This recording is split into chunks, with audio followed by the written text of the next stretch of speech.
자, 안녕, 민규쌤입니다. 주제 11, 1910년대 국내 독립운동, 그리고 3.1운동과 대한민국 임시정부, 요 내용들을 묶어서 한번 다뤄보도록 하겠습니다.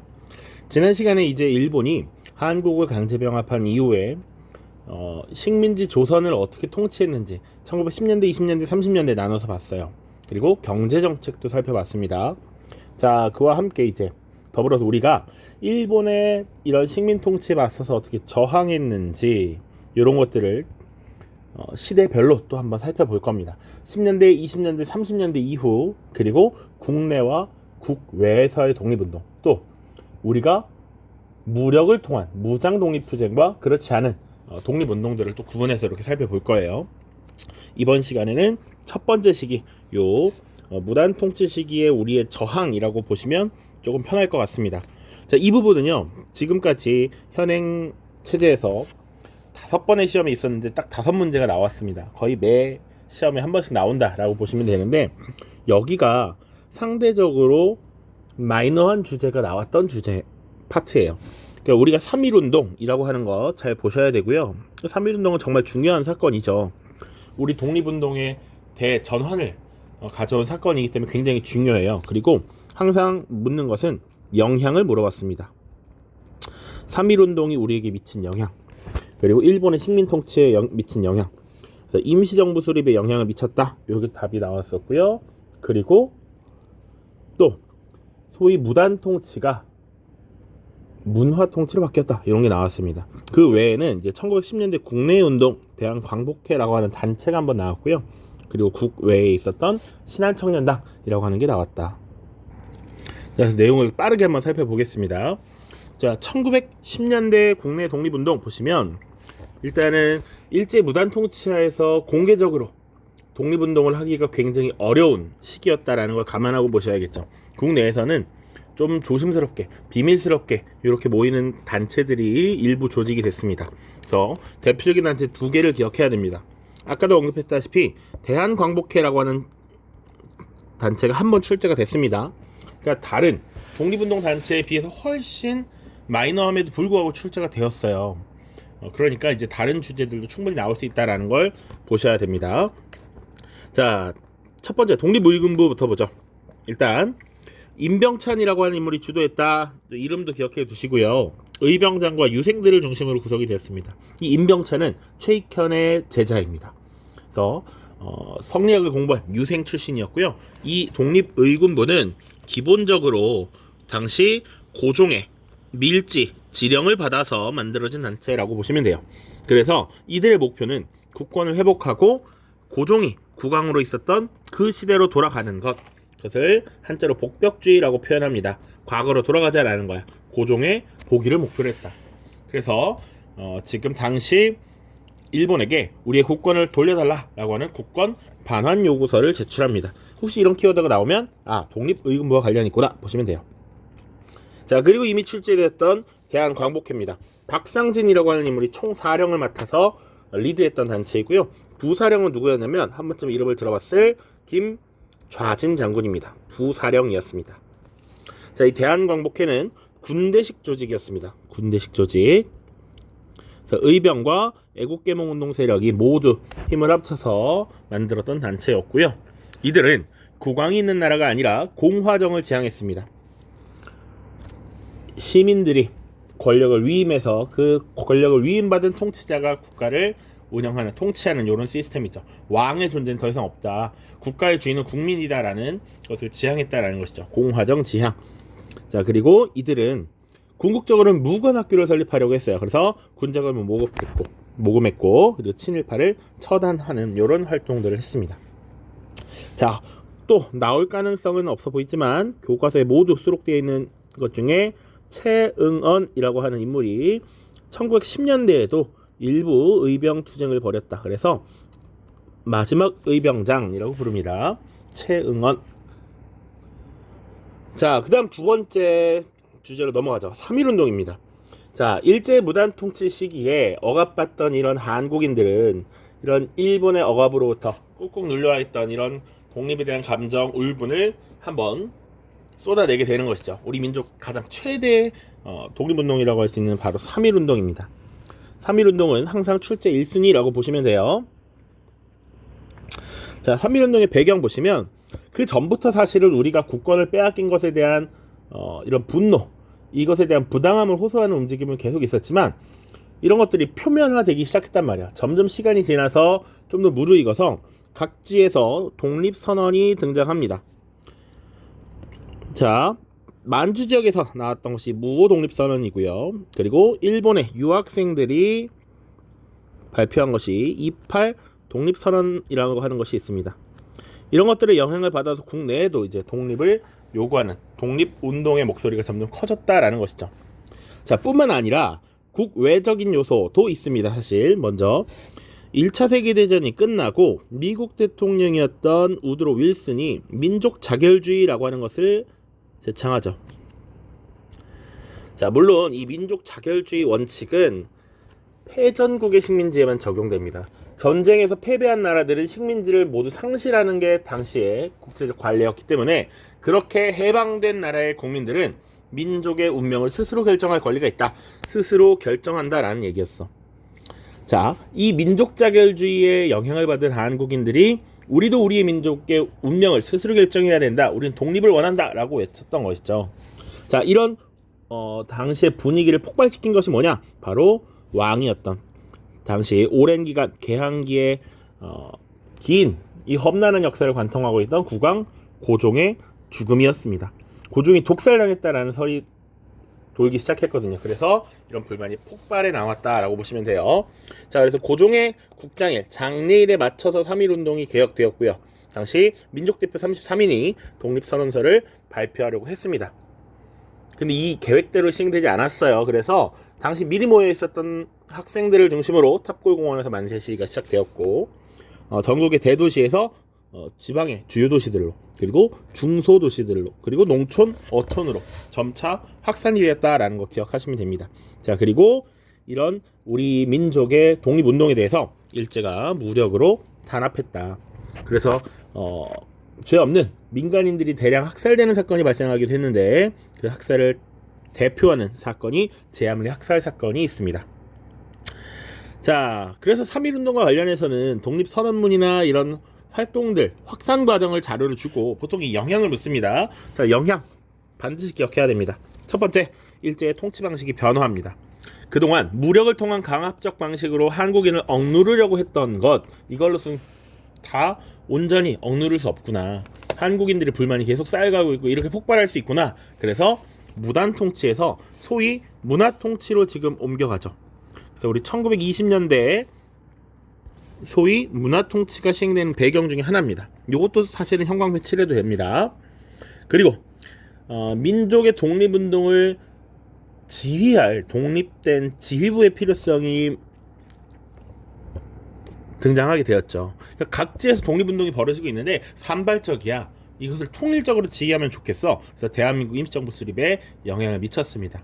이 3.1운동을 전후로 한 시기에 사실은 국내 그리고 국외 각지에서 독립운동 단체들이 만들어지기 시작했거든요. 정부의 성격을 가진 그런 것들이 대한민국 임시정부로 통합이 됩니다. 그래서 다음 주제는 대한민국 임시정부입니다. 세 번째, 자, 대한민국 임시정부는요, 사실은 이 시기에 만들어진 여러 독립운동 단체의 성격을 지닌 정부의 성격을 가진 단체들이 통합되어서 만들어졌습니다. 서울에 있었던 한성전부, 그리고 연해주에 있었던 대한국민의회, 상하이에 있었던 대한민국 임시정부가 통합되어서 만들어진 것이 대한민국 임시정부고요. 초기 위치 상하이였습니다. 자, 이때 한성정부의 법통성을 계승하고 그리고 대통령으로서는 이승만을 선출했고요. 그리고 부통령으로서는 국무총리로 이동휘를 선출합니다. 자, 이 이승만은요, 대표적인 외교 독립론자였고요. 이동휘는 무장투쟁론자였습니다. 그래서 서로 다른 입장을 어느 정도 절충해서 정부를 구성했다라고 보시면 돼요. 그리고 이 외교 독립론이 가장 큰 힘을 얻었기 때문에 각국의 외교관들이 모여있는, 공사관들이 모여있는 이 상하이에 임시정부를 위치시켰다라고 보시면 돼요. 자, 물론 이 대한민국 임시정부는요, 상하이에서 활동을 하다가 성과가 조금 미흡하자 독립운동의 노선을 둘러싼 갈등이 발생을 해요. 그래서 일부 독립운동가들의 분열이 있기도 하고요. 그리고 이 상하이라고 하는 지역이 일본의 침략을 받으면서 이동을 하는 이 험난한 과정도 있습니다. 그렇게 이동을 거치던 대한민국 임시정부가 1940년엔 충칭이라고 하는 곳에 정착하거든요. 당시 중국 정부가 있었던 도시입니다. 그래서 이 과정들, 이런 변화가 있었구나를 인식하고 지금 내용을 채워 넣도록 하겠습니다. 자, 대한민국 임시정부의 수립과 초기 활동 보시면 일단 수립 배경이야. 아까도 설명했다시피 3.1운동 이후 독립운동의 지도부가 필요했다. 자, 그래서 상하이에 통합된 임시정부가 수립되고 나서 여러 활동을 벌이게 됐는데 대표적인 활동 기억을 해두시기 바랍니다. 첫 번째, 연통제와 교통국을 운영했다. 자, 연통제와 교통국은 기본적으로 기능은 비슷하다고 보시면 돼요. 대한민국 임시정부가 국내의 정보들을 수집하고 통신을 연결하기 위한 일종의 행정조직이라고 보시면 돼요. 이 두 가지를 운영했다라는 것. 그리고 독립운동 자금이 필요하죠. 그래서 국가 명의의 채권을 발행합니다. 그것을 애국공채 혹은 독립공채라고 했습니다. 그래서 자선가들에게 이 채권을 발행해서 돈을 사실상 조달받고 우리가 나라를 되찾으면 어느 정도의 수익을 더해서 갚아주겠다라는 것이죠. 자, 세 번째로는 김규식을 파리강화 회의에 파견했습니다. 자, 여기서 이제 하나 기억해야 되는 게 우리가 출제되었던 신한청년당이라고 하는 단체가 있죠. 상하이에 있었던 임시정부 수립되기 전에 이미 그 전년도에 만들어졌던 단체인데요. 이 신한청년단 혹은 신한청년당에서 김규식을 파리강화 회의에 파견을 했었습니다. 자, 이 파견되어 있던 김규식을 외무부장, 외교부 장관으로 임명하고 우리가 이제 임시정부 하에서 독립청원서를 제출하게 했다라고 보시면 돼요. 이 부분이 하나가 출제가 되었습니다. 자, 그리고 당시에 일본을 상대로 우리가 국권을 회복하려면 결국 외교를 펼쳐야 된다라고 임시정부가 생각했다라고 했죠. 그래서 상하이에 뒀다라고 했지. 그러니까 외교가 중심인데 외교의 주 대상은 누구냐? 일본으로부터 우리가 독립을 하기 위해서는 일본보다 더 강력한 제국주의 열강들에게 우리가 어필을 해야 된단 말이지. 그래서 유럽과 미국을 상대로 우리가 외교를 펼쳐야 된다라는 생각이 강했죠. 그래서 유럽과 미국을 상대할 전문 기관 구미위원부를 설치하고요. 이 구미위원부의 위원장을 대통령이었던 이승만이 직접 맡습니다. 이승만은 미국에서 공부를 했던 사람이기 때문에 영어도 자유자재로 가능했고 미국과 외교 활동이 유리하다라고 판단을 한 것이죠. 그래서 초기에는 이렇게 외교 중심의 활동을 벌였다. 그런데 사실은 3, 4년간 지금 활동을 하는데 크게 성과가 잘 나지 않았다란 말이지. 자, 그래서 임시정부가 위기를 맞게 됩니다.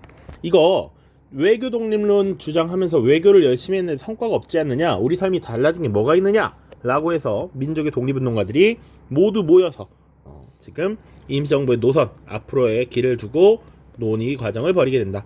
그것이 국민 대표 회의라고 하는 회의고요. 이때 창조파와 개조파로 나뉘게 됩니다. 임시정부 역할 없다. 새로운 단체를 만들어야 된다. 창조해야 된다. 라고 주장했던 대표적인 인물 신채호 선생이 있고요. 민족주의 역사 그 신채호 맞습니다. 신채호 그리고 무장투쟁을 주장했던 이동희 같은 인물들이 이런 주장을 했습니다. 선생님 헷갈렸네요. 잠깐만. 이동희는 개조파고요. 무장투쟁을 주장했던 박용만이 창조파에 해당합니다. 그리고 개조파는 어떻게 만든 임시정부인데 이거 잘 살려서 기능을 개선해서 개조해서 활동해야지 했던 게 안창호와 이동희입니다. 이동희는 창조는 아니고 개조를 주장했습니다. 무장투쟁 중심으로 바꿔야 한다라는 거야. 물론 현상유지파도 있었습니다. 김구 이동영 선생은 지금 어떻게 이 짧은 기간 성과를 내느냐 기다려보면 효과가 날 것이다. 현상유지를 주장했습니다. 그러나 어쨌거나 결론은 내려지지 않고 다수의 독립운동가들이 임시정부를 이탈하는 이런 모습들이 나타나게 되었다. 자, 이런 위기를 어느 정도 타개하기 위해서 끝까지 남아있었던 김구 선생이 이런 임시정부의 침체 위기를 극복하기 위해서 만든 단체가 한인 애국단이라는 단체가 있고요. 이 한인 애국단에서 활동했던 2명 이봉창, 윤봉길 의사는 우리가 익히 잘 알고 있습니다. 기억을 해두셔야겠죠. 각각 일본에서 그리고 중국 상하이 홍커우 공원에서 의거를 벌이면서 우리 민족 독립운동의 활개를 불어넣었다. 특히나 이 이봉창과 윤봉길, 특히 윤봉길 의사의 의거를 통해서 일본의 고위급 관료들이 사상을 입었는데 이때 중국에 엄청난 감명을 주고 중국 정부가 국민당 정부가 한국에 대한 적극적 지원을 하는 계기를 마련했던 것이죠. 자, 그래서 이 한인애국단을 발족시킨 김구에 의해 임시정부가 활력을 되찾게 되고요. 그러나 문제는 상하이를 침략한 일본에 의해서 이 상하이에서 계속 머무를 수 없게 됩니다. 그래서 이동 과정을 쭉 거치고요. 그 이동 결과 중국 국민당 정부가 정착한 충칭에 1940년에 정착을 하게 됩니다. 그래서 1940년대는 충칭에 있었던 시기라고 기억해 두시고 활동 보겠습니다. 자, 이 당시는 이미 일본이 전쟁을 벌이게 되면서 일본이 시간 문제다. 일본이 망하는 것은 시간 문제고 우리가 나라를 되찾는 것도 시간 문제다라고 생각을 하게 되었어. 그래서 우리가 되찾은 새로운 나라는 어떻게 만들 것인가 라는 것을 정리하게 됩니다. 그래서 발표한 것이 대한민국 건국 강령이라고 하는 거예요. 1941년 발표되었고요. 이 건국 강령은 조소왕의 삼균주의를 기초로 쓰여졌다라고 이야기합니다. 정치적 균등, 교육의 경제적 균등, 교육의 균등 요 세 가지를 주장했다. 구체적인 내용을 깊이 보기에는 시간이 부족해서 넘어가겠습니다. 자, 그리고 이 대한민국 임시정부에 산하에 부대가 있었죠. 군 부대가 만들어졌는데 한국광복군이라고 하는 것입니다. 요게 가장 많이 언급이 되었습니다. 과거에 총사령관 지청천이라는 인물이고요. 한국광복군의 활동을 좀 기억해 두셔야겠습니다. 자, 일본에 대해서 선전포고를 합니다. 우리도 한국 정부의 정규군대로서 너희와 전쟁을 벌이겠다, 싸우겠다 라고 하는 것. 그리고 영국군의 요청을 받아서 일본이 지금 진출해 있는 동남아 인도전선에 투입되기도 합니다. 또한 미국 전략정보국 OSS와 협력을 해서 훈련을 받고 고도의 정예화 훈련을 받았다라는 것. 그리고 그렇게 정예화된 훈련을 받은 부대들이 나중에 우리 국내로 투입돼서 일본군을 무장 해제시키고 우리가 나라를 되찾기 위해 국내 진공작전이라는 것을 45년 9월에 계획을 하죠. 그러나 일본이 핵폭탄 2방을 맞고서 8월 15일 갑작스럽게 항복을 함으로써 시행되진 못했다. 이 정도 기억하시면 되겠습니다. 자, 주요 선지 간단하게 볼게요. 1910년대에 지금 공화정의 수립을 지향하였다. 박상진이 이끌었던 대한광복회 한번 출제됐고요. 3.1운동 보시면 임시정부 수립에 영향을 주었다. 문화통치 실시의 배경이 되었다. 두 번, 한 번 각각 나왔습니다. 그리고 신한청년당 파리강화회의 대표를 파견하였다. 이렇게 출제가 되었네요. 자, 정리가 됐겠죠. 자, 다음 영상에서는 이제 문제풀이로 보겠습니다. 안녕.